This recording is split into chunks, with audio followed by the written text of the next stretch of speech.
Well, it looks like, we still have some people signing on and joining. We are scheduled to start at 5:30, so I'll just go ahead and get it kicked off.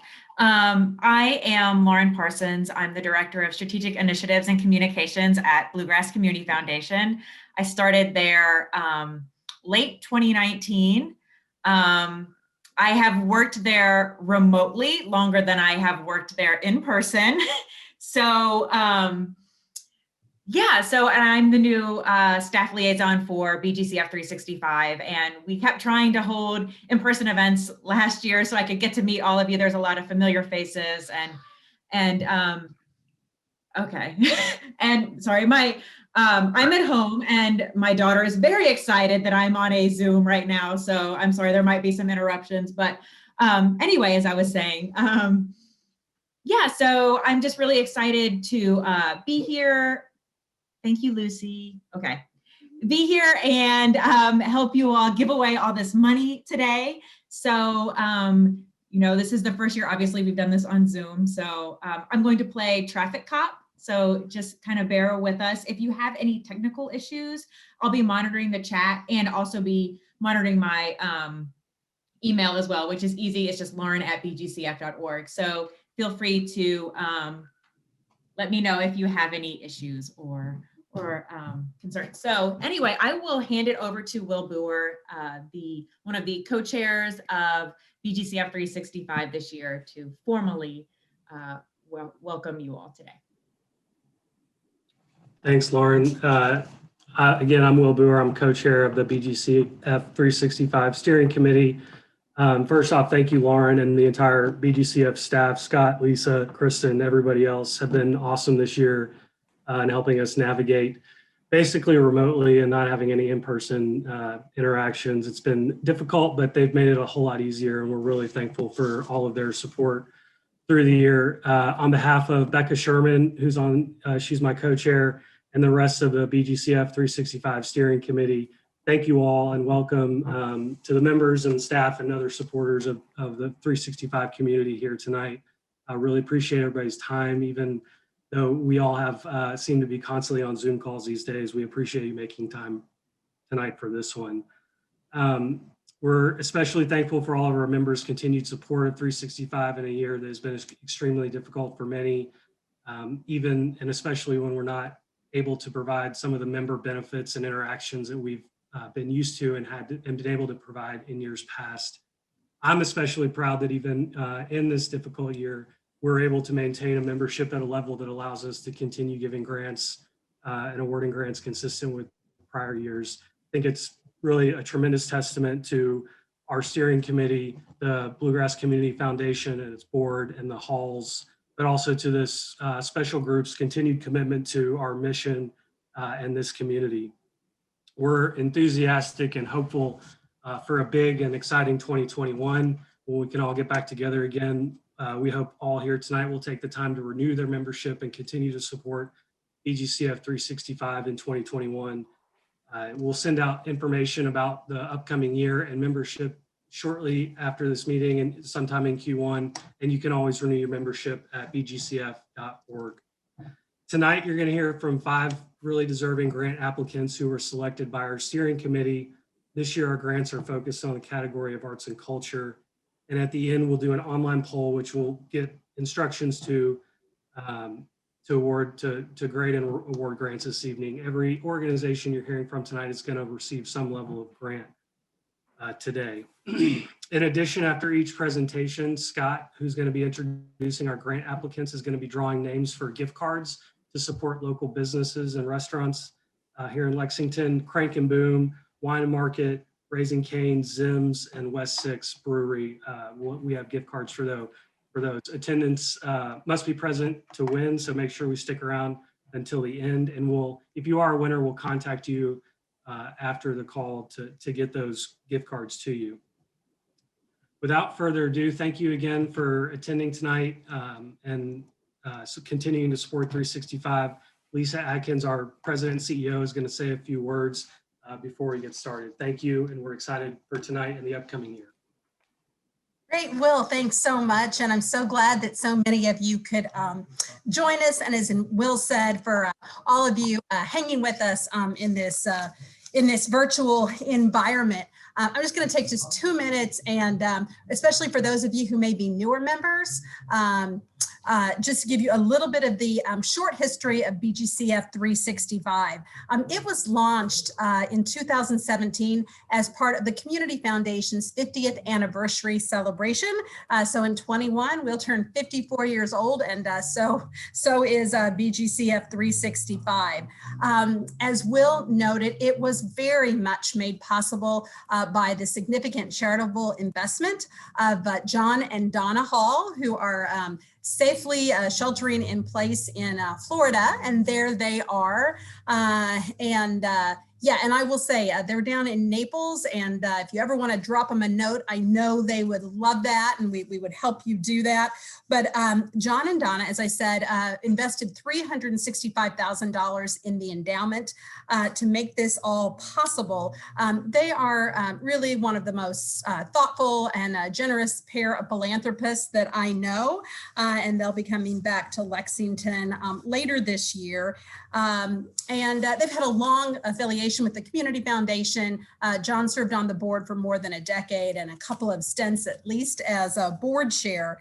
And I just want you all to know that that $365,000 investment combined with 50% of your annual membership contribution, it has grown significantly in just a little more than 3 years. That endowment now stands at $518,270.66 to be specific. So it was certainly kicked off by the Halls and obviously aided by returns from the way it is invested through the Community Foundation, but we couldn't have done it without each and every one of you, and especially to those of you who've been participating for 4 years. And when you think about there being almost $520,000 in that endowment, that is, on top of that, is the $75,000 you all have given away the first 3 years. And when you add in tonight's grants, it'll be a total of $100,000. So we can't thank all of you enough for making Lexington just a better and more generous place. And I guess the point I want to make is that BGCF 365, it is still a baby, or I guess a toddler. And I know that Will and Becca and all of those on this call that are part of the steering committee, on their behalf, what I want to extend to you is that it is yours to make what you will of BGCF 365. And so if you have an interest in serving on, in more of a leadership capacity, into 21 and the years ahead, please let us know if you have feedback or suggestions for improvements or other things that we can do, especially as we come out of, as we plan to come out of this virtual environment. I know that that would be welcomed. And so we just want to encourage you to make BGCF 365 truly your own. And I guess in closing, I would just say that, the Community Foundation is here to be your partner in philanthropy, really across your lifetime now, but in the years and decades ahead. So we look forward to a long affiliation with all of you. And please don't ever hesitate to reach out to any of us, including me, ladkins@bgcf.org. And you know where to find us on the web and by phone. But again, thanks so much. And we're thrilled that you're with us this evening. And let's give away money. All right, so now our Master of Ceremonies, Scott Fitzpatrick, will start introducing the nonprofits who will be making presentations to us tonight. Thank you, Lauren, for raising the bar to the point that I can't possibly reach it. But it is a pleasure to be with all of you all tonight, though virtually. I would much rather be with you in person, but that will happen. That will happen soon. So again, it's great to be with you all. I'm Scott Fitzpatrick. I'm Vice President for Advancement with the Community Foundation. And we're going to kick this off. And we have 5 fantastic nonprofit organizations that we will hear from tonight. And one of the exciting things about being a part of BGCF 365 is connecting with these nonprofits and being able to reward them for the great work that they're doing in the community through the grants. But I know for the steering committee, one of the really hard things about being part of this is narrowing it down from the number of great nonprofit organizations that apply for funding every year. So we're appreciative of all of their work, and especially the 5 that we'll be hearing from tonight. It's been a tough year. It's been a tough year for all of us on a lot of different levels. And I'm referring back to 2020 because 2021 is going to be great. I think, you know, down to the Kentucky Wildcat football team will win a national championship. I'm just calling it right now. But 2021 is going to be a fantastic year. 2020 was difficult. It's difficult for a lot of organizations. I think that I think it's easy to say that it particularly hit arts organizations especially difficult. And, you know, so many of them rely on performances and exhibits and all kinds of things for sources of revenue, and those were you know, greatly diminished this year. So we're very pleased that we're able to provide some grants through BGCF 365 to these organizations tonight, and we're so appreciative of the work that you all do all 365 days of every year. So without further ado, we'll get started. And I do believe we are going in alphabetical order. So y'all probably know who's coming up first and second and all that sort of thing, but we will kick it off tonight. The first nonprofit we will hear from is Allegro Dance Project. Obviously their arts focus is dance.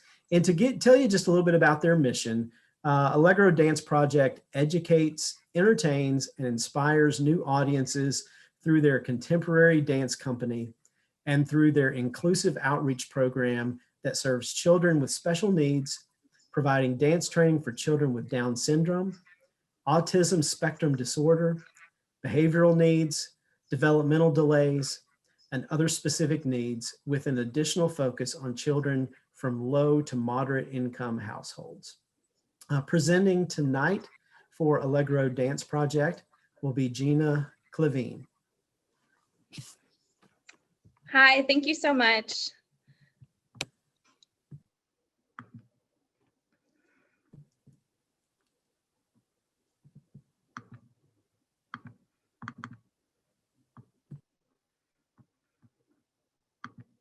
Allegro Dance Project's mission is to educate, entertain, and inspire new audiences by sharing the art of dance through our contemporary dance company and through our outreach program serving children with special needs. We move to move you. Our inclusive dance outreach program and adaptive dance classes combine movement and music to help improve balance, agility, flexibility, and encourage creative expression. We adapt the art of dance so all can dance. We continue to adapt, even in pandemic times, so we can continue to dance. Allegro Dance Project was founded in 2014, and we are committed to sharing the art of dance and its many benefits with hundreds of children in Kentucky schools each season. Prior to March 13th, 2020, our programming looked like this.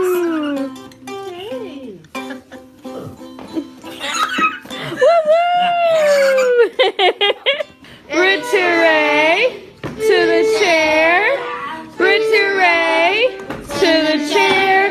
Arms up and we hold.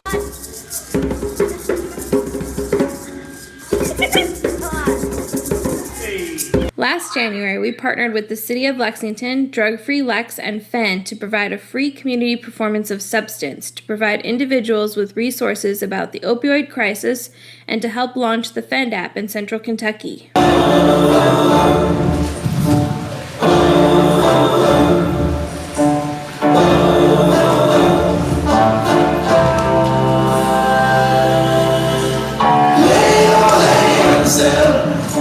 We also also invited nearly 600 students and teachers to the Lyric Theater for our inaugural school performances, including a sensory-friendly show with a full house of children with specific needs and younger students.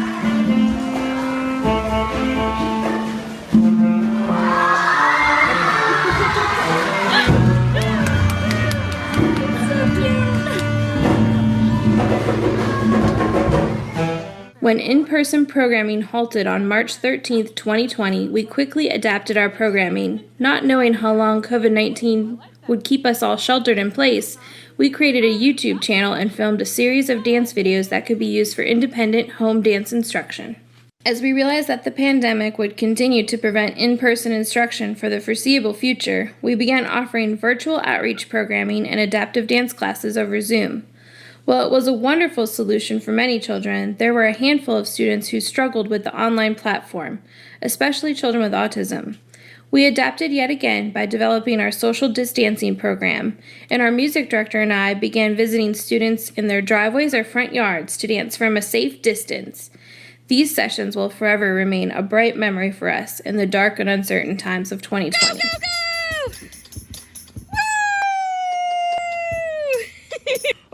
Oh, they're doing the boogie! They're doing the boogie! Ooh, high kicking! Beautiful! Even with our outreach program essentially being cut 3 months short, we were able to still reach over 450 children through our inclusive dance outreach during our 2019-20 season. It may not have been our biggest outreach year, but it was without a doubt our most impactful year.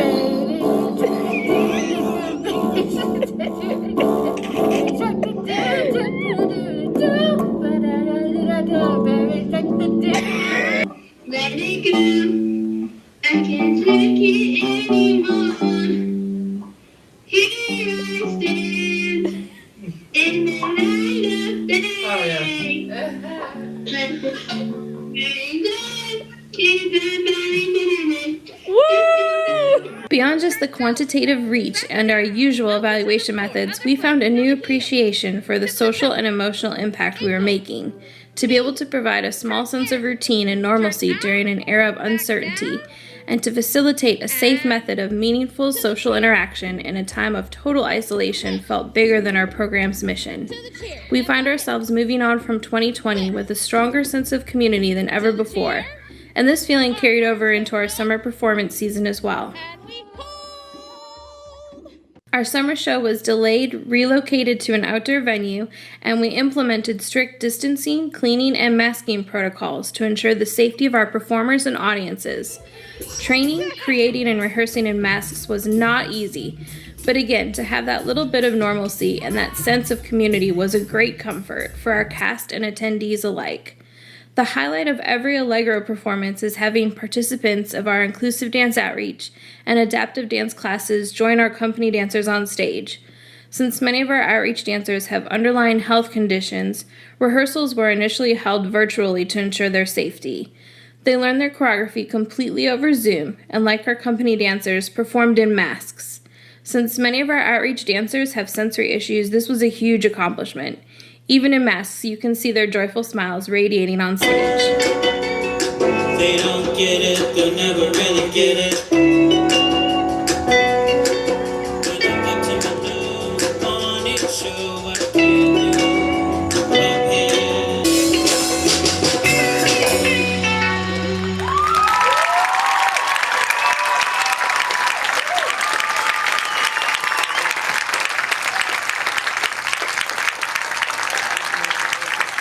As we look ahead, we continue to adapt and expand our new methods of mission fulfillment.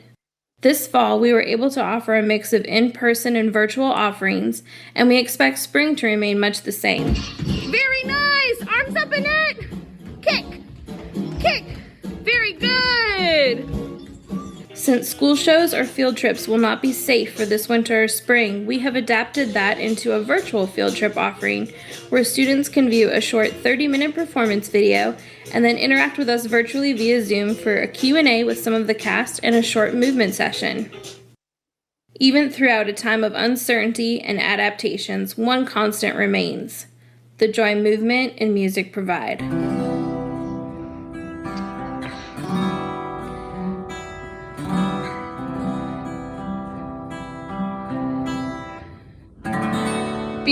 shuffle.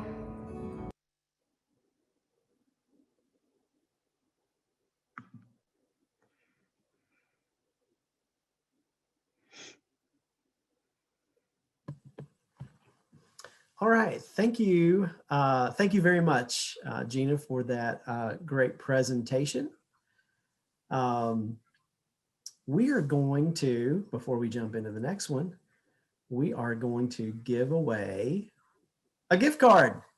So as Will announced earlier, if you're a member of BGCF365 and you are here tonight, you are eligible for this. And so Lauren actually did some drawing of for these gift cards earlier today in the office. I witnessed it. We had, representatives from each of the major accounting firms there to verify that everything was above board. It was beautifully done. So we have selected our winners, and I've confirmed that they're all here, at least right now. So don't make us shift. So our first winner of the gift card. The first one is $50 to Crank and Boom, outstanding local ice cream. And the winner of that is Natalie Tate. Natalie, you are the big winner of the Crank and Boom ice cream. Congratulations. Congratulations. You are not allowed to share that with your husband. So that is the one condition that is placed upon that. All right, we're off to a great start. So we will move ahead to our next presenter. So next up is Carnegie Center for Literacy and Learning. Their arts focus is the literary arts. The mission of the Carnegie Center is the Carnegie Center is a community learning and literary arts center that empowers people to explore and express their voices through imaginative learning and the literary arts. Their programs serve a diverse community, including children and adults of all ages, races, and income levels. Programs are designed for beginning to mastery level learners. And the presentation for the Carnegie Center will be done by Jennifer Maddox. So Jennifer. Thank you, Scott. I'm going to share this screen, and luckily we heard some of the Carnegie Center's information already thanks to Scott. So thank you very much for helping me get through the beginning of this. As you see on the screen, I'm the development director and I coordinate the Kentucky Great Writers Center series. You've heard our mission. We do serve an inclusive community of learners, primarily from Lexington, including the LGBT community, people of color, and non-native English speakers.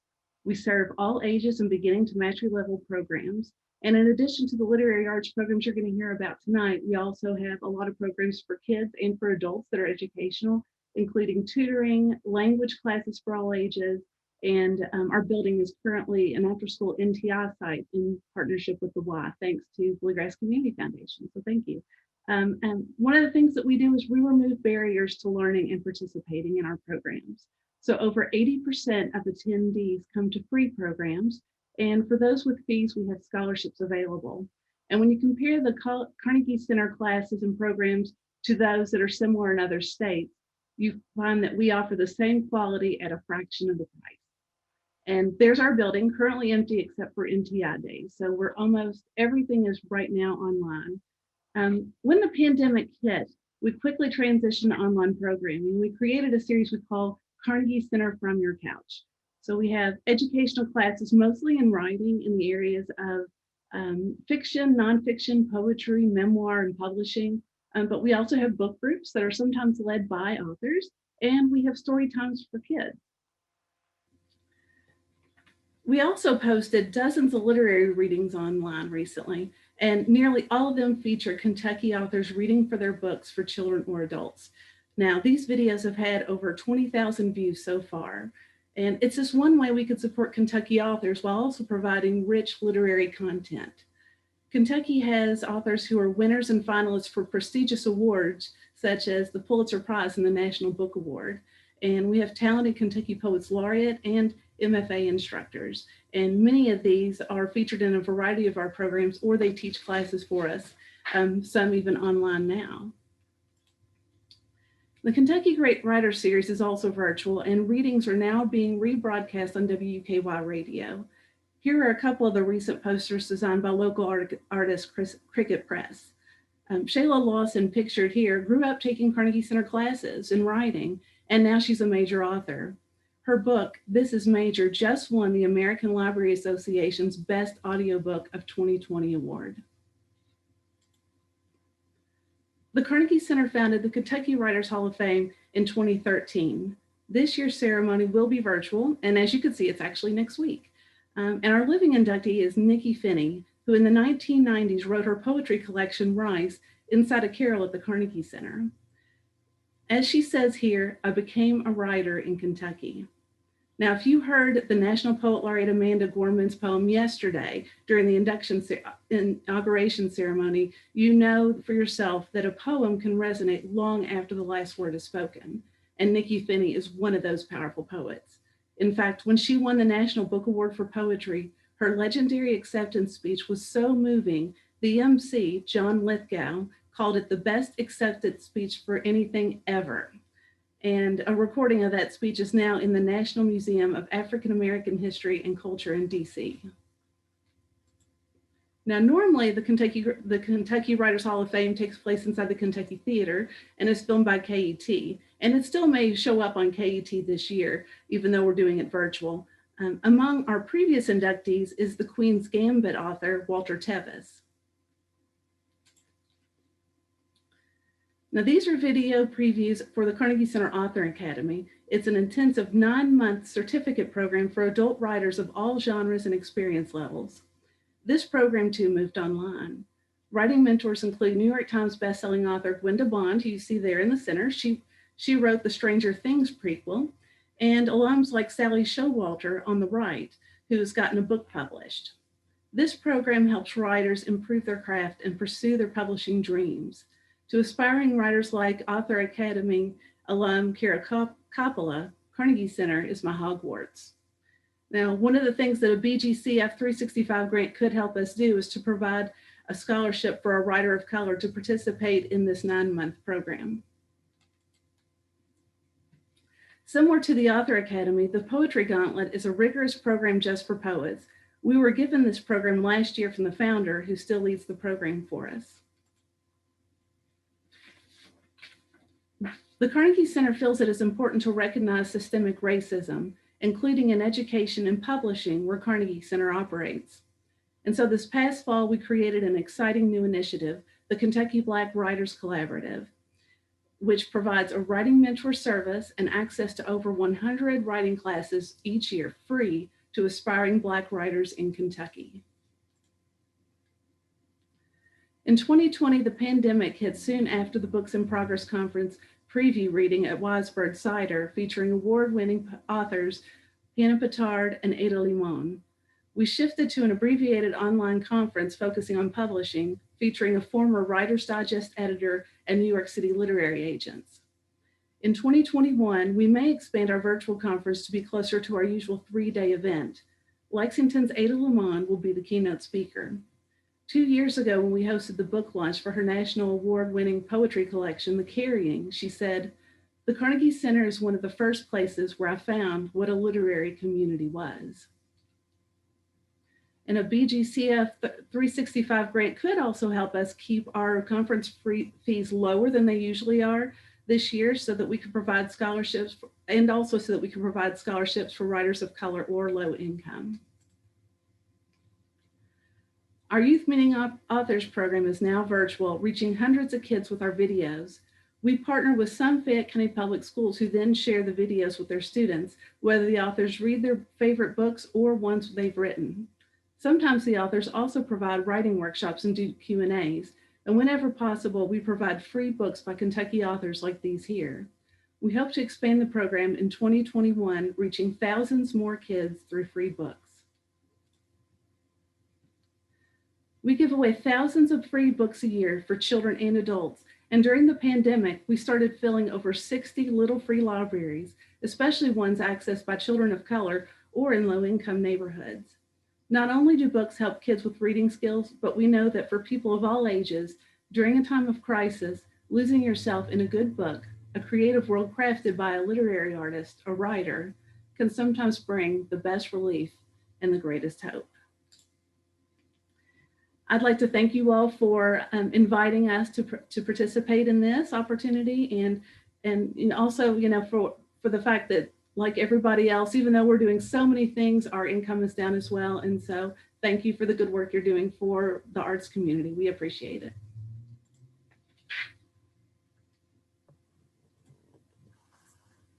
And if Thank I you, could Jen. stop sharing, I'm trying.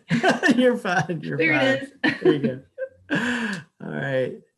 Thanks, Jennifer. Another great presentation, and thank you all for all the great work that you do every year. Appreciate that. We are ready for our next gift card drawing. This one is for $50 to Wine and Market. And we have to turn things around on this one. When Natalie won the Crank and Boom, I said she could not spend it on her spouse. As I see who wins this next one, I'm going to require that this be given completely to your spouse. So the winner of the $50 to Wine and Market goes to Dan Hollingshead. So no, Dan, don't get too excited. Again, that must be transferred immediately to Michelle. That is the requirement there. So, but congratulations to both of you, I guess we could say. So, all right. Moving right along, our next presentation comes from Central Music Academy. Their arts focus, music. Central Music Academy provides free one-on-one musical training to students between the ages of 8 and 18 who qualify for free or reduced lunches at school. At CMA, they believe that music can take you anywhere. It can change lives, transform communities, and make the unimaginable possible. Presenting tonight for Central Music Academy is Erin Walker Bliss. Erin, whenever you're ready. Hello, thank you so much for having us. I will share my screen as well, and then we have a little video that will play for you too. So as Scott mentioned, we do provide free music lessons to children who can't afford them. So we work with about 100 kids per week who receive free private music lessons. We also work with between 20 and 30 students per week in various group classes, which right now are being held over Zoom. We are located at 644 Georgetown Street. This is in the Robert H. Williams Cultural Center, which was built as an orphanage for African American children in the early 20th century and then turned into a cultural center after desegregation. And normally we would give all of our private lessons and group classes in this location, though right now during the pandemic, as I mentioned, everything is online through Zoom and FaceTime. The education students receive at CMA provides stability and mentorship to them. So it develops their musical skills, but it also increases discipline, self-esteem, and creative thinking that can be carried into their communities and through the rest of their lives. So we feel this really empowers them through music. So we've been around for about 15 years now, and as you see, have worked with more than 1,000 students and have given more than 45,000 free private music lessons. One of the things we're really proud of is the fact that our students have a 100% high school graduation rate, and we also have 99% of past high school seniors having gone on to college, and many of them though not all of them major in music, a lot of them are using music scholarships to help pay for college. We've also seen that increased musical skills that they've gotten from private lessons have led to enhanced participation in non-school ensembles, things like Central Kentucky Youth Orchestras, participation in SCAPA, the School for Creative and Performing Arts in Lexington, and also joining district and all-state band choirs and orchestras. Our students, as I mentioned, are all in virtual lessons right now. We have about 100 that take free private lessons every week. 12 of our students get hour-long lessons. These are older students, generally sophomores through seniors in high school, who have shown a great dedication to practicing and performing. To qualify for free lessons at CMA, students have to qualify for free reduced lunch in the public schools. 15% of our kids come from our neighborhood, which is Lexington's West End, and then we have 80% from other parts of Fayette County and 5% from Scott and Jessamine counties too. We are pleased that our participation is from a very diverse community of students. 37% of them identify as Caucasian, 40% is African American, 20% is Hispanic, and 3% is Asian or Pacific Islander. As I mentioned, we've made a lot of modifications because of COVID, as everyone else here has said too. All of our lessons, as you can see in these screenshots, are being held on Zoom or on FaceTime. And then our musical ensembles are being held over Zoom and then also over Flipgrid. So that includes our string trio, our bluegrass ensemble, our beginning violin and piano classes, and our steel bands, and they're all meeting online once a week right now, as are being held online our end of semester full faculty juries and recitals and our outreach concerts. Here is a compilation of some performances from this semester that were done all online.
So those performances were from virtual recitals that we held this fall, and they were recorded, some of them, as you can see, the students recorded from their houses, and then they sent the videos in to the teachers, and then some we held at CMA, so the students were fully masked until they played, and then the person recording was masked the entire time.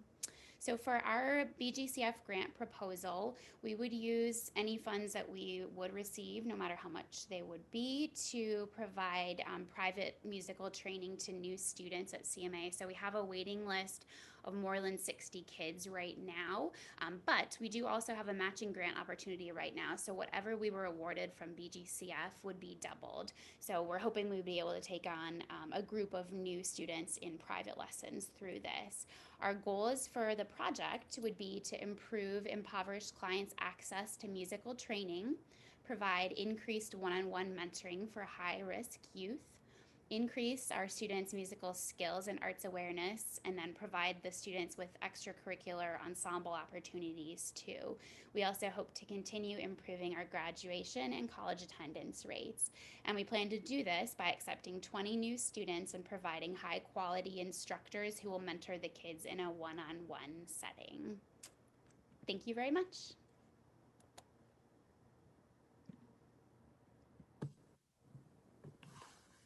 Thank you, Erin. Appreciate that. It was a great, great insight, and really enjoyed those performances. That was a lot of fun. Okay, we will award our next gift card, and this is $50 to Raising Cane's. And I wish so badly that the name were Garen Denning. I mean, I think that would just be absolutely poetic. So those of you who don't know, Garen has a little bit something to do with Cane's. So the winner of this gift card, $50 to Raising Cane's, that is Rachel Wagers. Rachel, you have. Thank you. You're very welcome. Very welcome. You have multiple trips where you can say chicken, chicken, chicken, which combo you picking, or whatever else it is there. So very good. Well, so congratulations.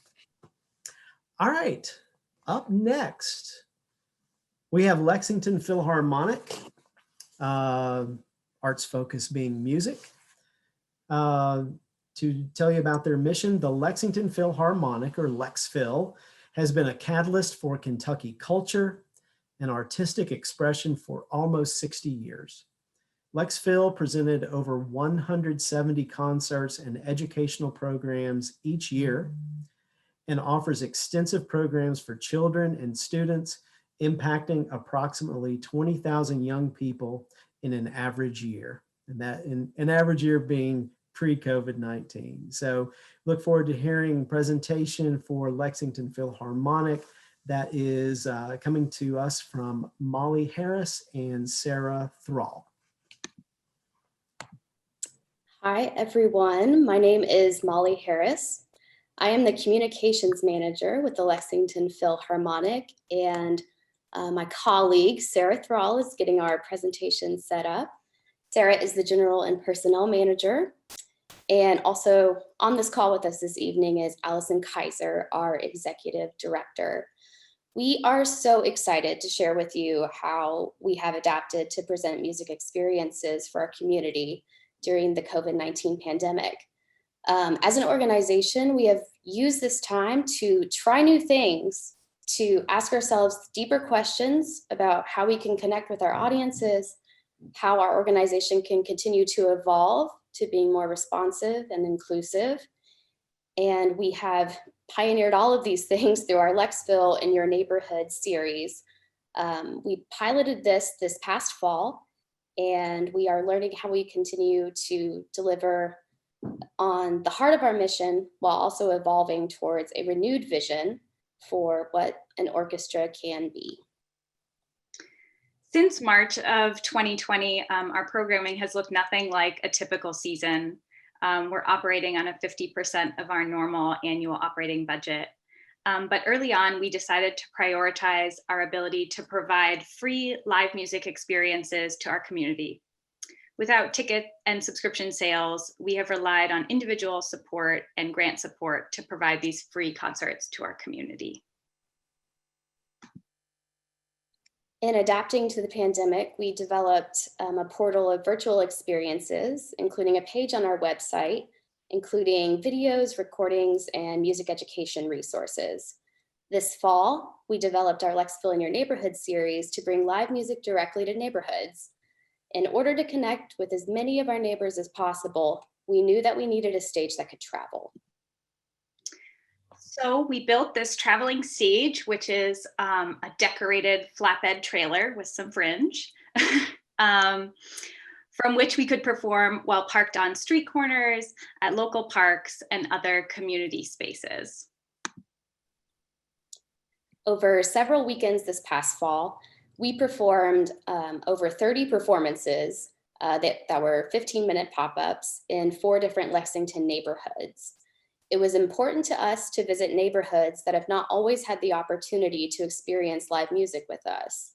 We developed and published route maps so that folks knew when to expect to see us roll through their neighborhood. In addition to this traveling stage, we wanted to present longer chamber ensemble performances as well at a more stationary location. This fall, we were hosted by the Lexington Art League at the Loudon House in Castlewood Park, and we transformed their porch into a stage and invited attendees to enjoy the concert safely outdoors. These concerts were also offered free to the public and were at audience capacity for socially distancing guidelines. Both these concerts were also videoed in their entirety so that we could share them online with our community. Music education is a central pillar of Lexville's mission, and we have deeply missed connecting with our students and families during this time. In 2021, we are developing a new series of outdoor education programs that will be part of the larger Lexville in Your Neighborhood series that will bring these programs to elementary schools throughout Fayette and surrounding counties. In collaboration with schools and teachers, these concerts will correspond to core standards and feature STEAM subjects, including science, technology, engineering, and math. With grant support, we will grow our Lexville in Your Neighborhood series in 2021 to connect with even more Central Kentuckians. We will develop more community partnerships, add accessible outdoor performance spaces, and collaborate with new artistic partners, including our inaugural hip hop and orchestral music concert with artist and activist Divine Karama. We're excited to integrate everything we have learned so far into this next iteration of Lexville in Your Neighborhood. Thank you all so much for inviting us to share what we've been up to at Lexville during these times. And to end today, we would like to share a short video with you all that includes some scenes from our fall Lexville in Your Neighborhood pilot. This was a year-end giving and holiday message that we published this December, so you might notice some holiday music in the background. But thank you all so much for inviting us to participate. It's an honor to be with all of you all tonight. Coleman Elridge, President of the Board of Directors for the Lexington PHILHARMONIC. I hope this message finds you safe and healthy and that you've been taking care of yourself and your loved ones. There is no doubt that this has been a difficult year. And while we have not been able to perform our usual concerts during this challenging time, I am proud of what we, as the Lexington PHILHARMONIC, have been able to achieve. This fall, our Lexville in Your Neighborhood series brought joy and wonder to 4 different Lexington neighborhoods, all of which are traditionally underserved by live orchestral performances. I witnessed the joy and wonder live performance can inspire over and over as we traveled to locations including Cardinal Valley Elementary, Seat Leaf's London Farrell Community Garden, William Wells Brown Elementary, Castlewood Park, and Julius Marks Elementary. We can't wait to roll out more of these concerts this spring. We were also able to perform 2 concerts at the Loudon House, home of the Lexington Art League. In order to reach as many of our community as possible, we captured these performances in full. The first Lexville at the Loudon House concert is available to watch at lexville.org right now. And the second concert will be released early next year. Thank you for your support of the Lexington PHILHARMONIC. Your support has allowed us to build community through the power of music. If you are in a position to donate and invest in our vision, our mission, and values, I ask that you remember Lexville when you are making contributions to all of the organizations working to make our communities whole again.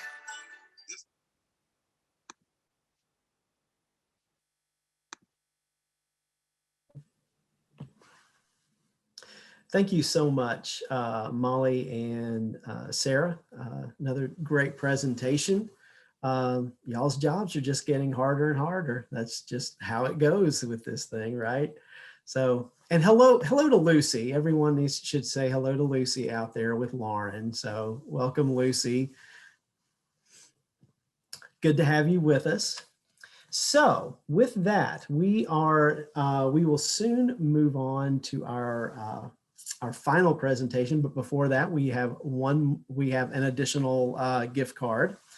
This one again, $50, and this is to my personal favorite breakfast place in Lexington. So this is $50 to Zim's Cafe downtown, and the winner of this one is Cameron Hamilton. Cameron, congratulations. There he is. We need a little quiet there. He's got a little one with him. Congratulations. Way to go. There you go. All right. All right. So now moving to our final presentation, that is On the Move Art Studio. Their arts focus is the visual arts. Mission: the On the Move Art Studio provides free art lessons to underserved youth ages 5 to 18 by taking art lessons to them in On the Move's vintage camper mobile art studio. Through art, they build young artists' resiliency by teaching problem solving, critical thinking, and social skills in a supportive environment. Presenting for On the Move Art Studio is Kathy Working. Take it away, Kathy. Thank you. Is my screen share working all right, Scott? Everybody? Looks great to me. Yep. Okay, wonderful, wonderful. Before I start, I just wanted to say how impressed I am with the other presentations. I mean, I think the work that everyone is doing during this really uncertain time is really great. So I'm going to walk away from this inspired to continue to do more. So thanks. Thanks. Okay. Paint, brushes, paper, groups of kids, laughter, and art. Those are the main elements of our art lessons. And these were all the things that we lost when COVID hit. So today I want to introduce you to On the Move Art Studio, share how we've been able to pivot to continue to deliver services, and talk about how we are preparing for our future. As Scott says, our mission is to provide free art lessons to at-risk youth, and we drive the art supplies to them in our vintage camper trailer. We provide after-school programs, in-school programs to schools who have lost their visual arts teacher. We participate in community events and festivals, and we provide art at various summer camps. Prior to COVID, we were operating 6 days a week. So we were definitely on the move. Okay. All right. Our primary mission is to develop a creative mindset, what we call look, do, thinking. So this is the framework that we use to inform all of our programming and teaching decisions. Here's an example of how we teach critical thinking through art, which we believe is a very important skill in building a creative mindset and resiliency in the lives of our young artists. So what we do is we select a piece of art that has been created by the artist that they're studying, and we teach the students how to engage in what we call slow thinking, where they're paying attention to the details of what they're seeing. We then ask them to start making some claims about what they're seeing in the work of art. And then we are finally asking them to provide evidence for those claims. So we're really trying to build critical thinking and argument, how to construct an argument.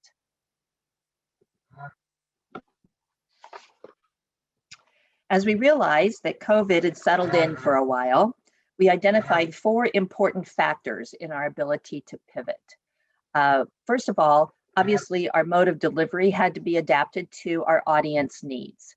Prior to COVID, all of our classes had been delivered face-to-face, and obviously that wasn't going to work anymore. So we needed to adapt to the use of technology in teaching our lessons. We also had to rethink our art supply inventory and delivery.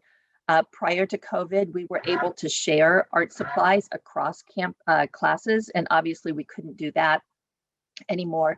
So we switched to building basic art supply kits for each of our young artists in our classes. That, of course, increased the cost of our art supplies. And then we had to figure out how to distribute those. Sometimes it was through schools, sometimes it was through our volunteers driving house to house, but that was another factor that we had to consider. Third, our instructors they're just fabulous instructors in terms of providing art lessons in a face-to-face environment. But many of them were not used to using Zoom, for example, to teach. And so we needed to engage in some instructor training in new ways of teaching. And then finally, because of our reduced budget, we had to reduce our staff. So we're really operating on a skeleton staff starting in about June. Okay, so I want to give you some examples of what we have developed over the summer and continue today and into the foreseeable future. So first of all, we started providing art Zoom lessons. Here's some examples of the partnership that we have with Community Inspired Solutions. Once a month, we Zoom with, it's usually 13 to 15 young artists, and they each complete a lesson, a project, during our time together, and then they send photos to us so we can see their completed artwork. The feedback has been really good, and we've been doing this since May and have not lost any of our artists. They're excited about the classes each month. So although our primary mission is working with youth, we were just really sad to hear the stories about the elderly in assisted living centers. And the thought of them being cooped up in their rooms was just excruciating for us. And so we decided that we needed to assist. And of course, we were going to do that through art. So we piloted at Cedar Ridge Assisted Living in Cynthiana. We have 13 older artists. And again, we provided them each with art supply kits. And then we create a videoed lesson that we send over to the center each week. And as you can see in the middle photograph, they sometimes are able to meet in a community room and do their art together. But since December, they have been confined in their rooms again. So we use the in-house, the channel that is devoted to just the in-house communication. And so they take the lesson in their individual rooms, and the staff goes in and out of their room to assist them in completing the project. This has been really successful. I just love the looks on their faces. And we are getting ready to scale this project up so that we have 35 new artists at 4 sites that will be starting in February. We were approached about the possibility of fundraising for art supplies for the 320 students at William Wells Brown Elementary. They, of course, were engaged in remote learning, and they had lost their art instruction because of a lack of funding. So we were able to raise over $4,000 for art kits. The school distributed the kits to the students. And much like the Cedar Ridge project, I send over a video once a week to the teachers, and they fit it into their instruction schedule as they can. It's worked out really well. We got this started in October, And word has spread that it's working out well. So we are now planning with another Title I school to replicate this program in the next month. Given the need, we wanted to reach out to the entire community. We really feel that art is a way to deal with grief and trauma and anxiety. And so we wanted to make sure that everybody had free art instruction. So we posted lessons on our Facebook page. We started a support group for parents who were suddenly homeschooling their children. And we gave out free art supplies to Paris Independent Elementary students and anyone who contacted us with a need.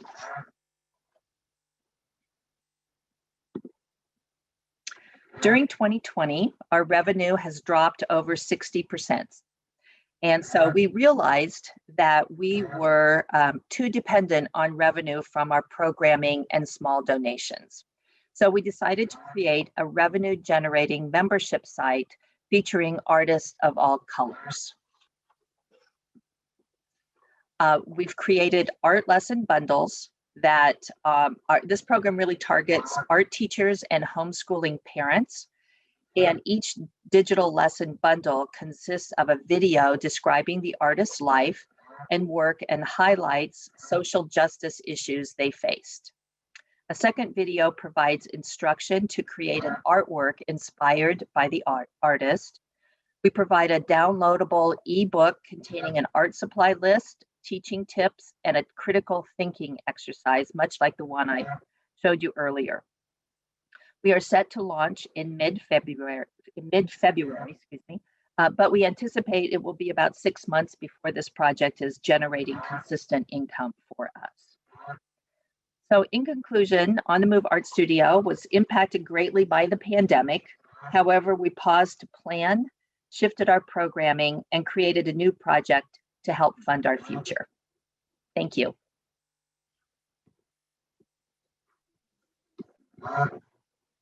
And I will stop the share if I can find the right button.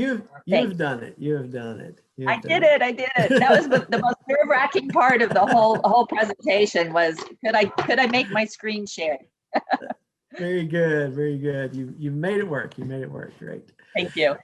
Thank you, Kathy. And that concludes our presentations for this evening. And so just we'll give a round of applause, if you will, muted or non-muted, whichever, but very good. All the nonprofit organizations. And once again, it's just incredible to see all of the great work that has taken place in our community.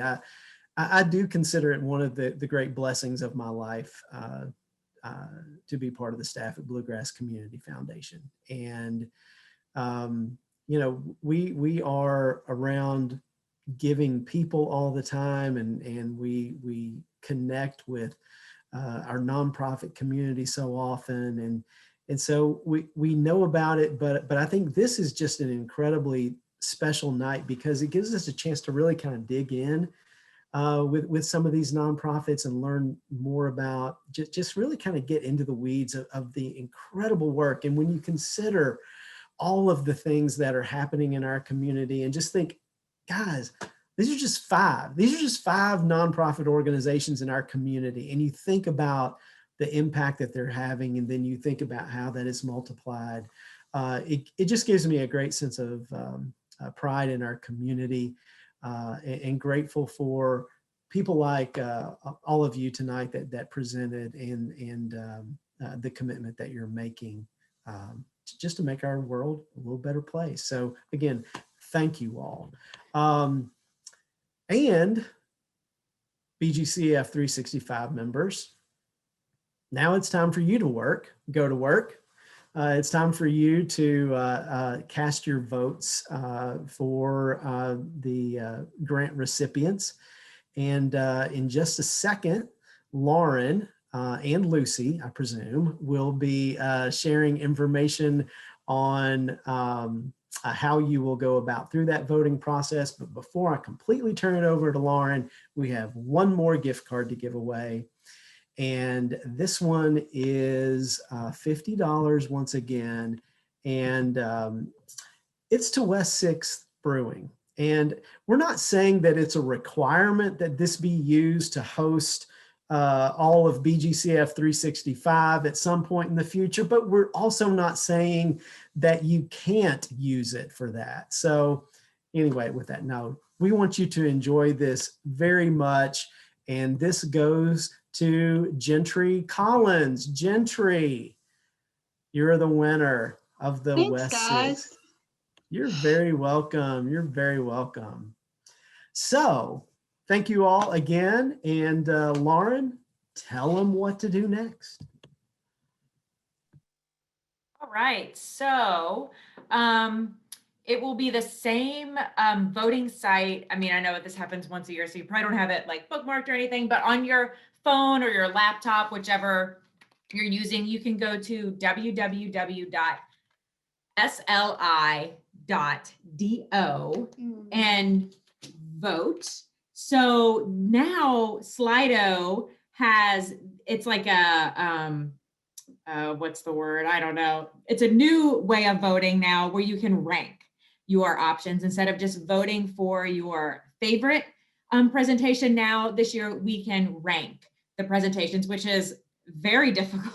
These were all so wonderful to hear. I feel like I've learned so much just about what's going on in our community tonight. So this will be a really, really tough call. So for all the members whose membership was current today, I did send those that voting code out. So you would just put that event code in where it's asking for that.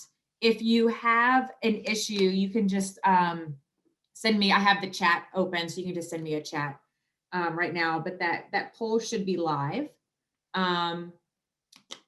So does it seem like that's going okay for everybody? I know most people have their videos off, but I think that should be live and voting. Let me see if I see votes. Oh yeah, I see votes coming in. So while you guys are thinking about your ranking, so it does go, you know, the first one will be your number 1, number 2, number 3, number 4, number 5. So that should be pretty straightforward. If there's any questions, again, just send those to me in the chat. And while you all are thinking about that, I would love to hand it over to Fran Taylor, BGCF's board chair. She is going to just share some thoughts and information with us on behalf of the board. So welcome, Fran. Yes, thank you so much, Lauren. And I will join the others in saying how impressed I was with the presentations. When I was asked to speak tonight, I thought about this family circle cartoon that I had come across years ago. And it basically said, yesterday's the past. There's nothing you can do to change it. Tomorrow's the future. And again, you really have no control over it. There's no telling what might happen. But today is a gift, and that's why we call it the present.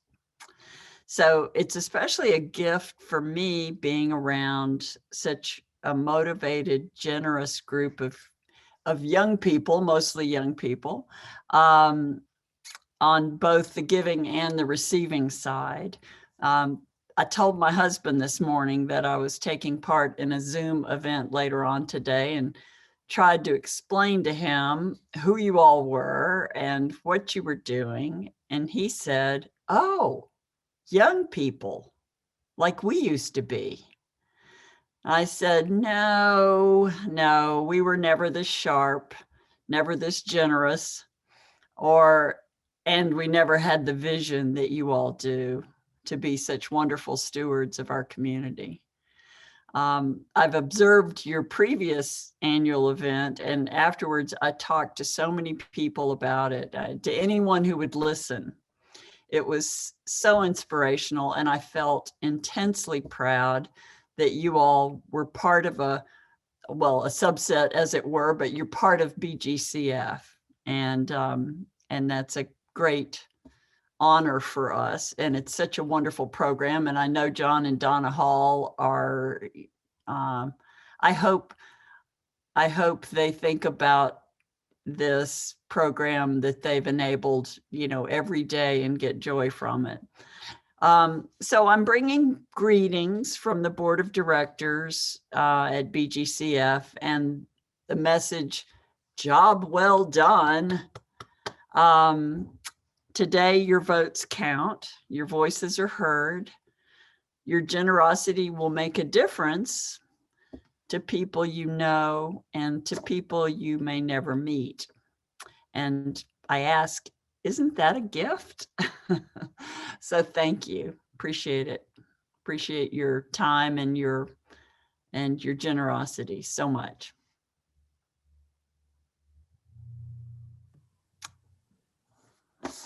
Lauren, I'm going to turn it back over to you, I believe. Lauren, how are we looking? Do we think Oh, we no, have or I think I'm supposed to keep going a little Yes, well, I was just checking on we're fluid here. votes to see. So sorry, this is everything's been going very smoothly. This could be where it all goes off the rails. So Fran is going to announce the rankings, the final rankings. I'm just trying to see if those are all in. Does anybody, I guess, like wave at me or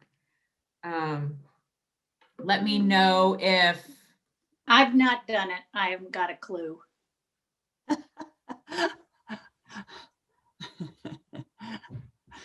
okay, hang on. Let me she's fine. Let me send you the info. Am I supposed to be on a different computer, or can I do it with you when you're right here? I'm going to send you a link right now.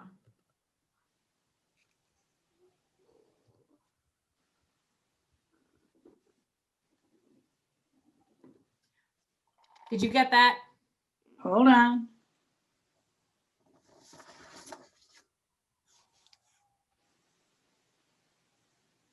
I sent you a chat. Can you look and you see the little chat box down at the bottom of your screen? Lauren Parsons. But nothing happens. I don't know what I'm doing. So it's, I don't see a chat. Should it say chat? I see Lauren Parsons. I see my picture. I see you and your daughter. I see all my stop video, share screen, Zoom, leave. And I'm looking at my Earthlink email. I don't have anything there. Lauren, as a potential solution, could Phyllis email Can I you call real quickly, or? Why don't you email me, lauren@bgcf.org. That would be easiest. All right. Yes, thank you, Scott. Thank you. Quick thinker.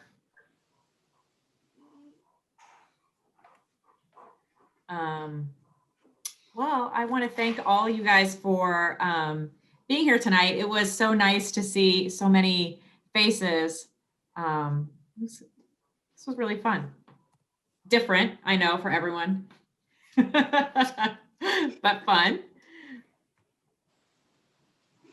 Okay. So I want.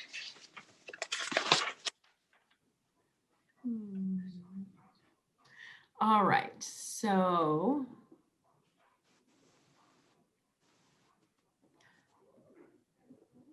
All right, thank you all for your patience as we navigate this. All right.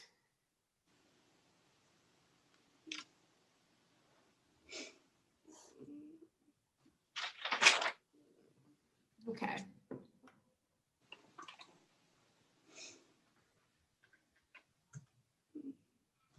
All right, so Fran, would you prefer I text you or send it to you in the chat? You can Text. text me. It's fine. All right. Again, thank you all.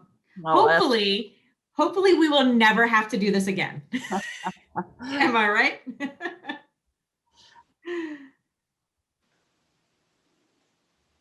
I don't know about y'all, but I am missing that candy bacon at Malone's. So very much.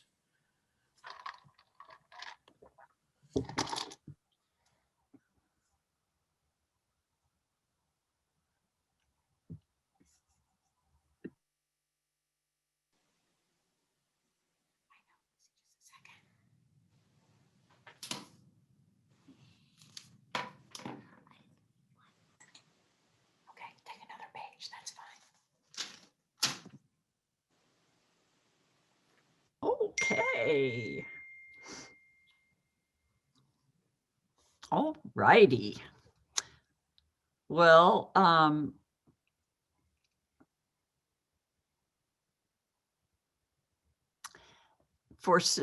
okay. Here we go. A little drum roll. Da-da-da-da-da. The $2,500 grants are awarded to Lexington Philharmonic, the Carnegie Center,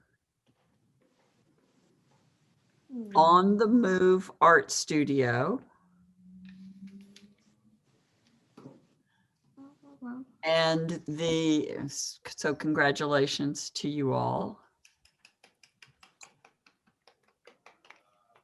And our runner-up for the big award, a $7,500 grant, goes to the Allegro Dance Project. Congratulations. Ta-da. And finally, our $10,000 grant goes to Central Music Academy. Thank you all for the work you do. It's amazing. I had to get the hankies out earlier. I was very moved. Excellent. So, Will, do you want to bring us home here, or? Sure. Thank you very much. First of all, congratulations to all our grant winners tonight. You all did an excellent job. I'm very proud of all of you. To all the participants and members, thank you for your time. I think we're all Zoom experts now after a year of this. So I think all things considered, we had an impressively low number of technical difficulties. So thank you all, everybody, for coming tonight, participating. Again, if you want to renew your membership, bgcf.org. And just to echo what Lisa said, if anybody's interested in getting more involved from a leadership or steering committee standpoint, please feel free to reach out to me or Lauren. I'll make sure, or Becca, I'll make sure to get our contact info sent out. We'd love for anybody to get more involved if they want to be. And again, thank you and congratulations. This was excellent. Appreciate everybody.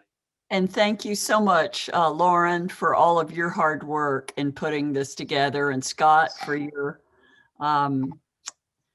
emceeing of this event. Thank you. Really terrific. Congratulations to the grantees. Congratulations to everyone. Thank you all for coming tonight. See everybody soon. Good to see you. Thank you so much. Thanks, everybody. Good night.